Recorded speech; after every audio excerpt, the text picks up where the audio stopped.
So you build the capacity to push back, you build the grit to push back, you build the ability to do the hard thing, even if you don't feel like it. And that's where we get back into feelings. Be like, but this feels hard. This doesn't feel natural. This doesn't feel normal. I don't feel like doing this. And I'm like, I don't care about your feelings. Do you want to change or not? Right? Like, walking on the treadmill is not fun. It's boring and whatever. But like, do you want to lose the weight or not? Because if you want to lose the weight, you got to get on the treadmill. Welcome to the Healing Blueprint. I'm your host, Jill Briansky. On this podcast, I speak with experts from traditional and holistic healing modalities. And together, we share insights, tools, and practical guidance so you can create your own healing blueprint. Let's move into today's episode and get started.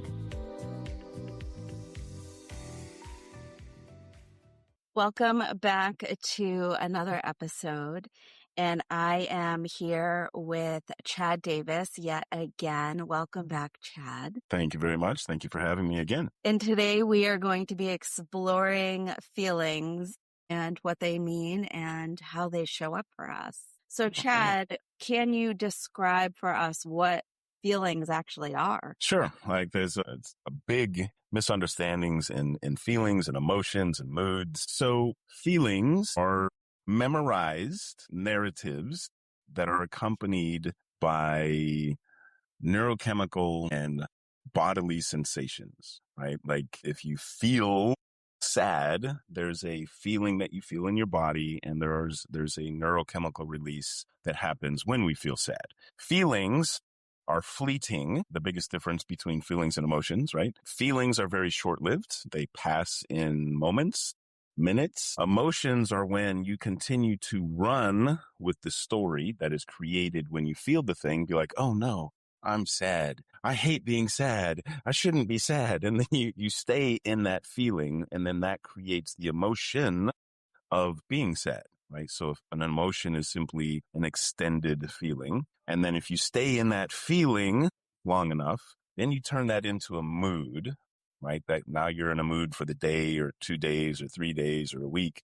And if you stay in that mood long enough, that becomes a personality trait. That just becomes part of who you are. They're just moody. That's just Chad. He's just moody, right? But it started with a neurochemical release and a story that is associated with that sensation. That's the deepest current understanding of what is a feeling. Why are feelings so important? Why is it important to have this breakdown between feeling, emotion, and mood?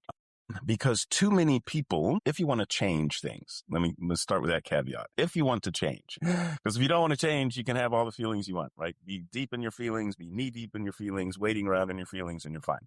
But if you want to change, we have to get out of our feelings or rise above our feelings so you can actually think again to be able to navigate the world. Because what happens in most cases is we run on autopilot, right? Like 90 to 95% of your day is subconscious and unconscious. You're not actually thinking about the world around you. You're engaging with it, but you're not consciously engaging with it. Most of our life is based in predictions, right? Like we expect this to happen at work. We expect our significant other to react this way. We expect our kids to react a certain way. So you're already anticipating the emotion before it even happens, right? So it's expected. So that's why you can come home and there's this thing and you're already bracing for impact, and it was a surprise party and now you're in a bad mood. And now you have to switch from your bad mood into being happy because of the surprise party, right? So if you don't understand feelings and emotions, it's really hard to make changes in your life because you have to get out of the feeling or resist the feeling.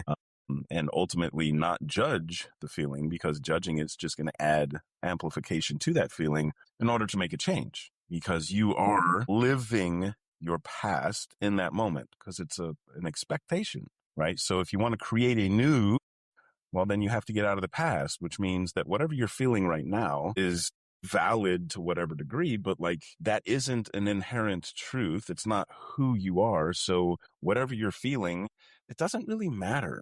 What matters is, what do you want to feel? What do you want to create? How do you want to live? So if we validate all the feelings, right? Like that's a big thing in helping today. Be like, oh, we need to validate your feelings. And it's like to start to at least understand that, yes, what you're feeling is a current reality, but it's not a truth.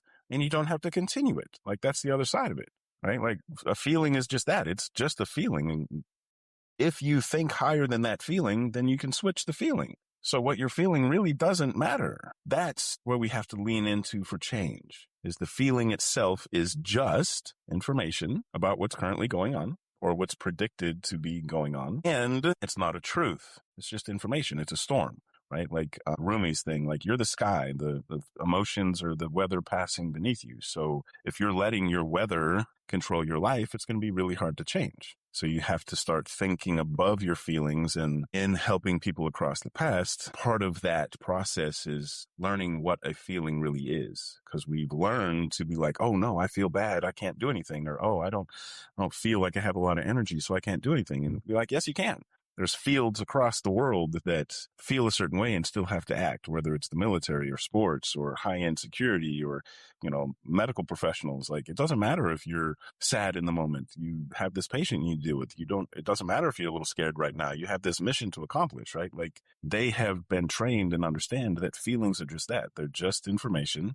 Most of the time, they're not accurate, and you don't have to live by them, but you have to understand them to navigate them. So one thing that's popping up for me as you're talking is, okay, a feeling is just a feeling. We get to choose whether we want that feeling or whether we want another feeling, is what you're saying. Correct, yes. But we have behavior patterns based on these feelings. Yes, yeah, that's the predicted.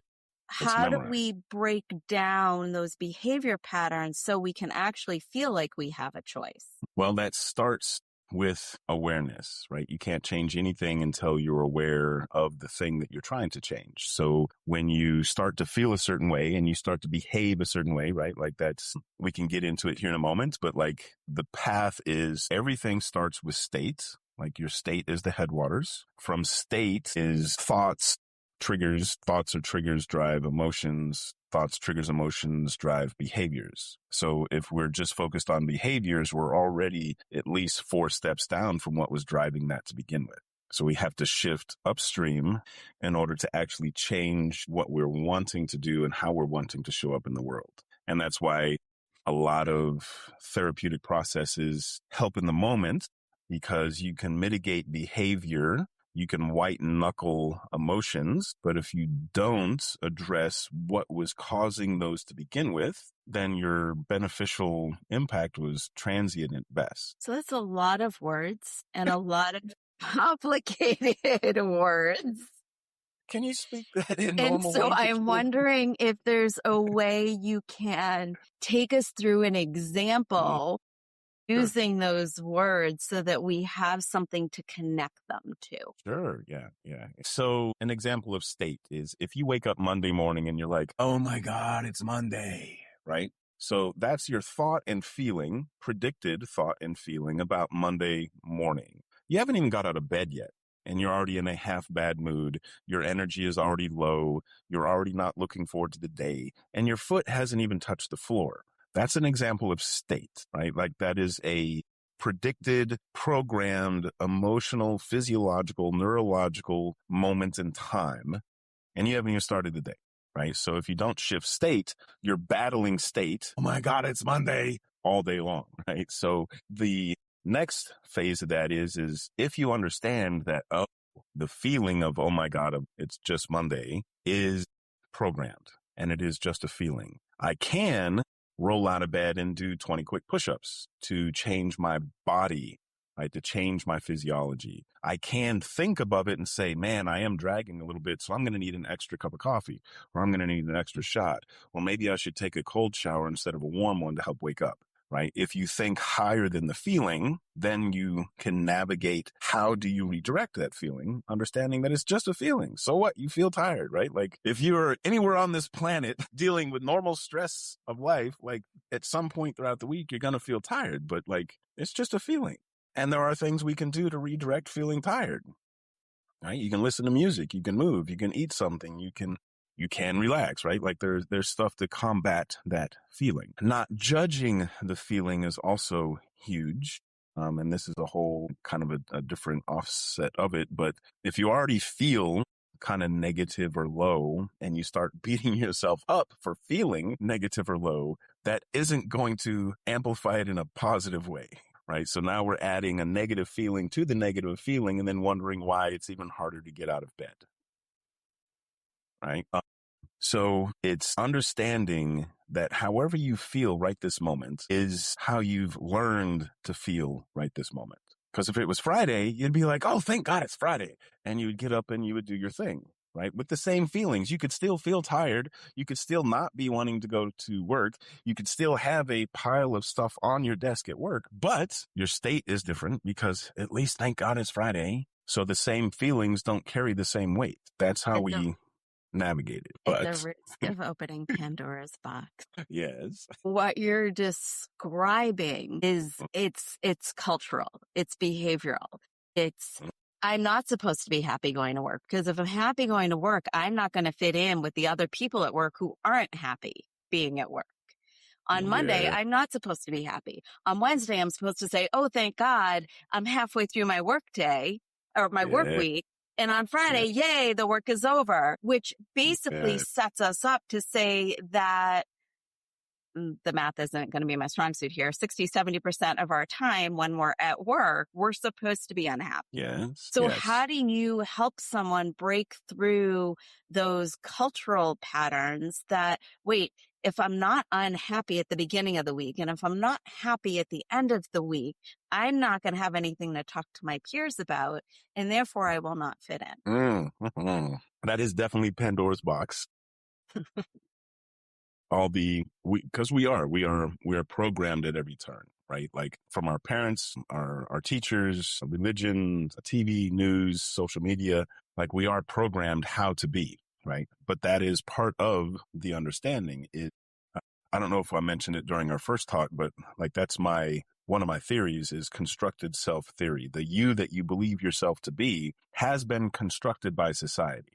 The you that you think you are doesn't even exist, right? It's just a mental construct that you're currently buying into. And that is part of the freedom when working with somebody is to look at it and say, okay, well, if you were born in mainland China, you would think very differently about life, about yourself, about religion, about the world. If you were born in some Brazilian tribe, you would think very differently about the world, about yourself, about what you should or shouldn't be doing, right? So understanding that just as a construct, that you are a construct, not good or bad based on the conditioning itself, but just becoming aware of, do I even dread Monday is one of the questions, right? Like, what do you want to think? You can dread it if you want, but if you dread it, make sure it's your valid choice to be like, yeah, this is how I want to think and feel. So everything that I do with people is challenge what you think is a truth and then become aware of, is there a possible way to think or feel about it differently? And once that awareness starts, based on the whole idea of constructive self-theory, is you take the pen back and you get to start writing how I want to think about the day, how I want to think about the self, how I want to think about my future, how I want to think about the world around me. You take over the pen, you start that programming. And so there's two big pieces here. You are naturally designed, you're genetically designed to evolve. So we don't have to focus on change as much as we think we do, right? Like a lot of the helping is, well, let me help you change. Let me help you change. Like we change automatically. That's how we evolve through culture, through life, through evolution of societies. The issue is when you want to do it and your environment isn't changing. That's what causes the cognitive dissonance. That's what causes the emotional pushback.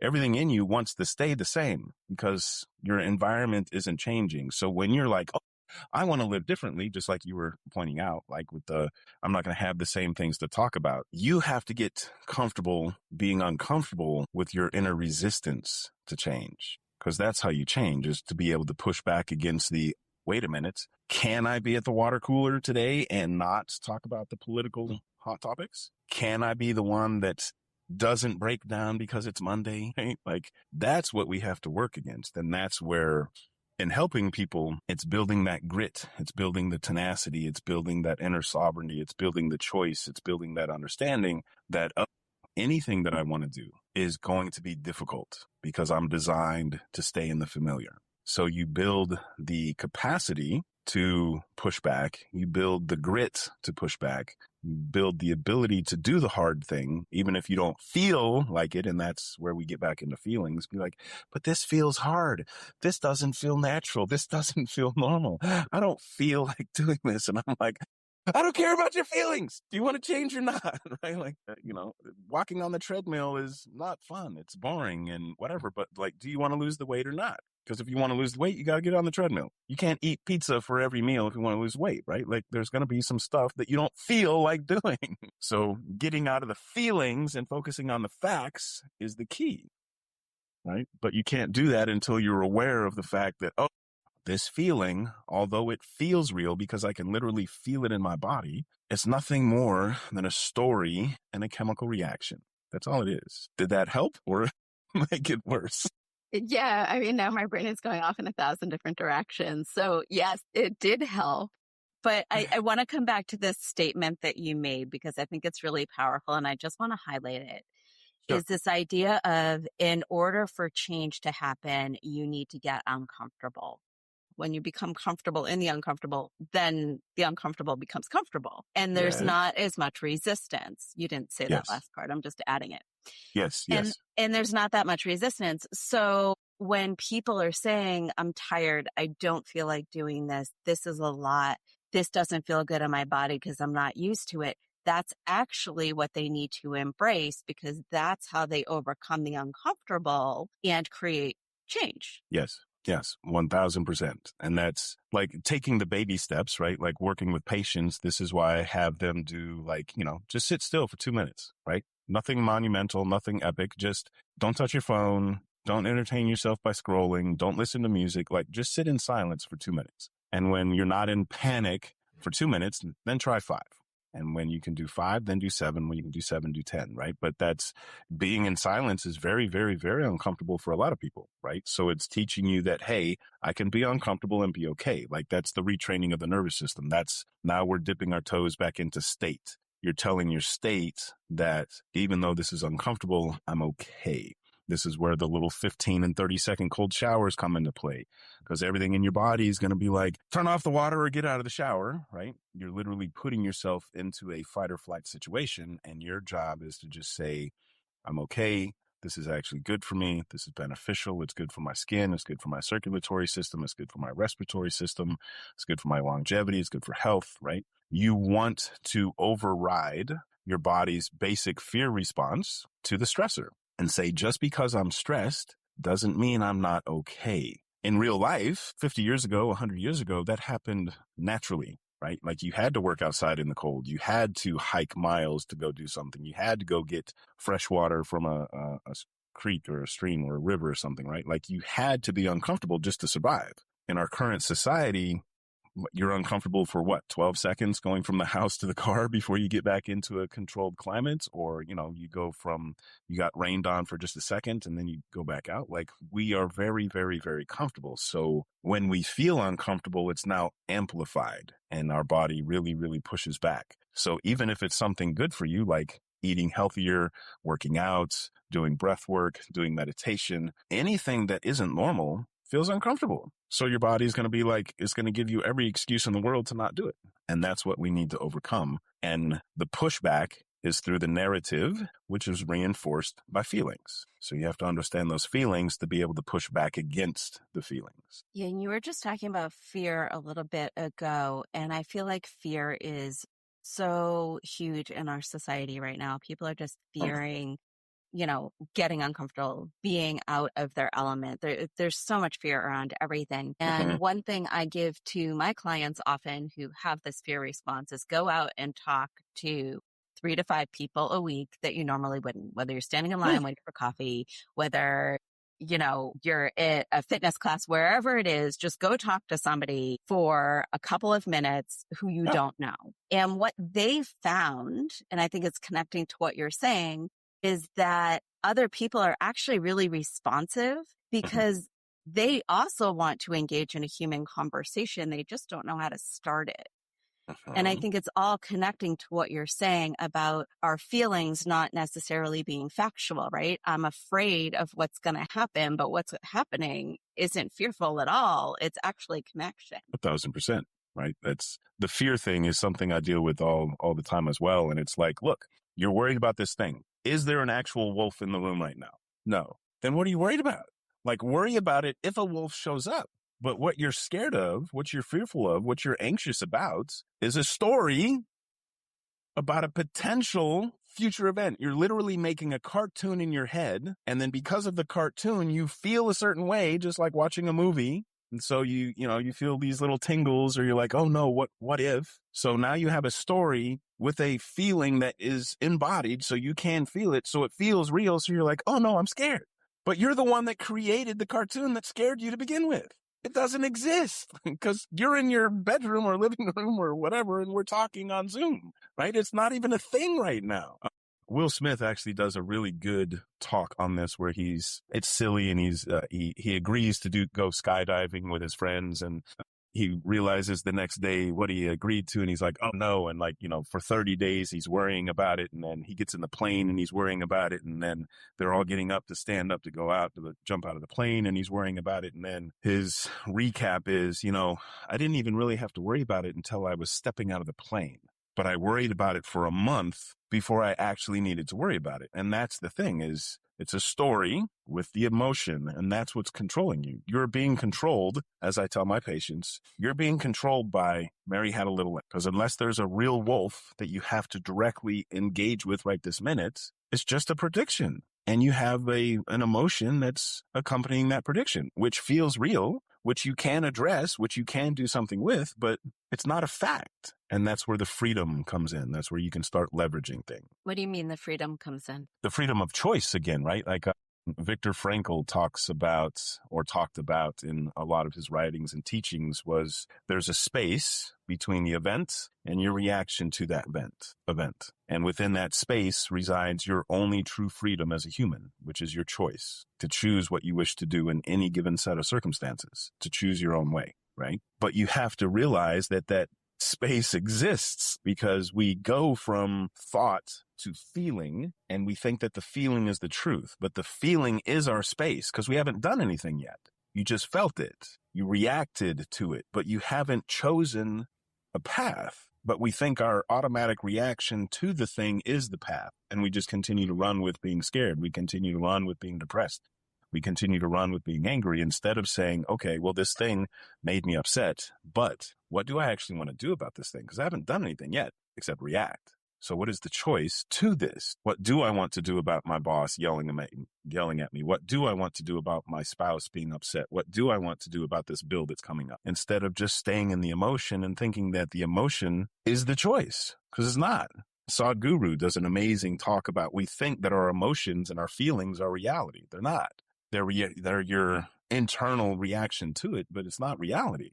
You're mistaking your feelings for reality. You still have a choice to do something in the world if you wish, besides just react to it. So that's where you lean from being a puppet to the world to being more sovereign in the world. And I feel like we're just tipping the iceberg at the tip of the iceberg here with all of this, because when you use a word like reacting, I immediately think trigger, which means wound, which means a held system, whether it's in our body or in our belief structure. So yes, we're having a feeling, but what do you do when it connects to something much deeper? So that is the state work, right? And that's why I say when a lot of the therapeutic stuff, when they're dealing with the behavior, they're missing the whole reason that the behavior came into effect to begin with, right? Like, because yes, it's a trigger, right? Like whatever we think about was created by something. Something caught our attention. Right? Something in the world caught our attention. It was a noise. It was a thing. It was a thought. It was a random event. And then, and this is the key, if you knew you were going to be okay, like it's not even on radar. You don't even pay attention to it. The only reason we react to most things is we don't think we're going to be okay.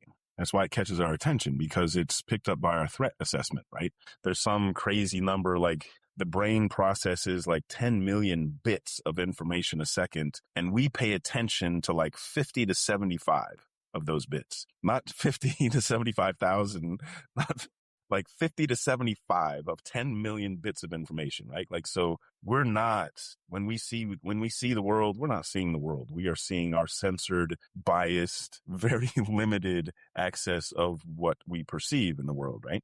So yes, there's a trigger, and the work is why was that even a trigger? Like, I don't care about the emotion. I don't care about the behavior. Why didn't you think you were going to be okay?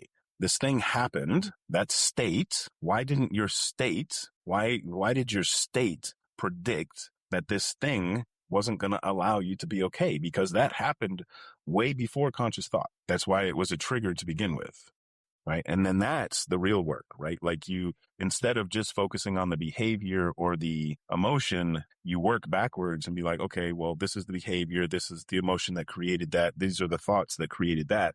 Backing up from that, what is programmed within your state that made that thought think that you were in threat? Because if you weren't in threat, your system wouldn't even picked it up. So it sounds like this is twofold. And correct me if I'm wrong, that if we have a feeling, we can choose whether we hold that feeling or whether we change that feeling. But Right. also, if we get triggered or there's a reaction, we have to start backwards at the state and go through the emotion to release the feeling. So do people ever sort of get stuck as to, wait, I'm having a feeling, I get to choose, but what's connecting me to that feeling and why am I holding? Like, where do you go with people that are trying to be mindful and they're, wait, there are two things happening at the same time? So yeah, because it's two different paths, because one is what is happening currently, right? Like, that's your current emotion. So you need to address it somehow, some way. But the work is changing the predicted state so that it doesn't continue to happen in the beginning or like in the future, right? Like, so like, okay, so you stub your toe and be like, oh man, that hurts. Okay. Well, so you deal with the pain, but then you finally fix the little thing at the end of the table that you keep stubbing your toe on, right? Like, you fix the thing that caused the issue to begin with. So yes, it is twofold. You have to do both. And the biggest issue in my experience is because of stress, because of life, because of victim mentality, learned helplessness, just emotional drain, mental fog, like the whole list of issues that drain our own mental capacity. Most people on a day-to-day basis literally don't have the capacity to push back against their programming. Because that's effort, right? That's cognitive effort. And even just scrolling on your phone drains that. Like, we have decision fatigue. So as the day goes on and we've made all these choices at work, we've decided to like, unlike, post, repost, tweet, retweet, swipe left or right. We've already made all these other decisions, and even the micro decisions add up. Now you're supposed to make some decision about life? No. Your nervous system says we'll deal with it tomorrow. You can start training on Monday. You can eat fine over the weekend. We'll start worrying about our diet on Monday, which we all know never happens, because then it's Tuesday and then, well, we'll do it Friday. And well, we have that party this weekend, so maybe we should just wait until next Monday. It just continues to postpone. But it's because we don't have the capacity to push back in the moment, because that's trained. All that's trained information. That's all trained skills. Attention's a skill. Focus is a skill. Grit is a skill, and it's all trainable. And we don't spend the time to do that. We don't spend the time to drop stress. We're constantly stressed, which is already depleting everything to begin with. You're already in survival. And if you're in survival, there is no change. Right? That's all part of understanding state. So I used a whole bunch of words again. It's good. Words are okay. So thank you again so much for being here. You have so much wisdom. I appreciate you sharing it. Any Sure. final thoughts for our listeners and maybe where they could start? The same thing I do with all my patients. Day one, start dropping stress in every way that you can. Start doing breath work, start sitting, start literally taking the time to stop and smell the flowers, enjoy a conversation, be present during a conversation, enjoy a sunrise, a sunset. Like, we are not designed to stay in stress 24/7, 365. The best thing you can do for your nervous system, the best thing you can do for your brain and body is to de-stress any way that you can. And once again, if someone wanted to work with you, how can they find you? I'm still working on that website. Direct email is probably the easiest way, and it is simply lifeliftit0909 Perfect. Thank you so much again for being with us again today. Thanks for having me. It's awesome. Thank you. That's a wrap for this episode. Honor what landed, release what didn't, and we'll see you next time on The Healing Blueprint.